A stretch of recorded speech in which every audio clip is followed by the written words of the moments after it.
ರಾಜ್ಯದಲ್ಲಿ ಮತ್ತೆ ಮುಂದುವರೆದಿದೆ ನೈಸ್ ರಸ್ತೆ ವಿವಾದ. ಮಂಡ್ಯದಲ್ಲಿ ಸರ್ಕಾರದ ವಿರುದ್ಧ ಕೇಂದ್ರ ಸಚಿವ ಎಚ್.ಡಿ.ಕೆ ಗಂಭೀರ ಆರೋಪ ಮಾಡಿದ್ದಾರೆ. ನೈಸ್ ಯೋಜನೆ ಹೆಸರಲ್ಲಿ ಸರ್ಕಾರ ಕಂಪನಿ ಶಾಮೀಲಾಗಿದೆ. ಇದು ಕಲ್ಪನೆ ಮಾಡಿಕೊಟ್ಟ ಜಾಹೀರಾತಲ್ಲ, ಏಕಸದಸ್ಯ ದ್ವಿಸದಸ್ಯ ಪೀಠದ ಸೂಚನೆ ಉಲ್ಲಂಘನೆಯಾಗಿದೆ ಅಂಥೇಳಿ ಕೇಂದ್ರ ಸಚಿವ ಕುಮಾರಸ್ವಾಮಿ ಆರೋಪ ಮಾಡಿದ್ದಾರೆ. ಕಂಪನಿ ಮಾಲೀಕರಿಗೆ ಸರ್ಕಾರ ರೆಡ್ ಕಾರ್ಪೆಟ್ ಹಾಕ್ತಾ ಇದೆ. ರೈತರ ಭೂಮಿ ಲೂಟಿ ಮಾಡಿ 20 ವರ್ಷ ಆದರೂ ಪರಿಹಾರ ಕೊಟ್ಟಿಲ್ಲ ಅಂಥೇಳಿ ಮೇಲ್ಕೋಟೆಯಲ್ಲಿ ಆಕ್ರೋಶ ಹೊರಹಾಕಿದ್ದಾರೆ.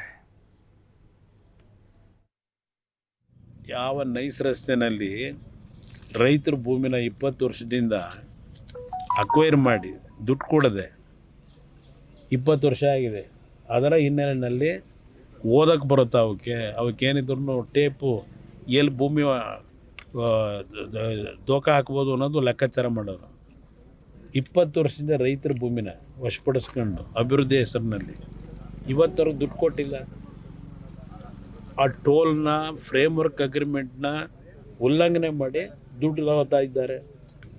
ಯಾವ ನೈಸ್ ರಸ್ತೆಯಲ್ಲಿ ರೈತರ ಭೂಮಿನ 20 ವರ್ಷದಿಂದ ಅಕ್ವೈರ್ ಮಾಡಿ ದುಡ್ಡು ಕೊಡದೆ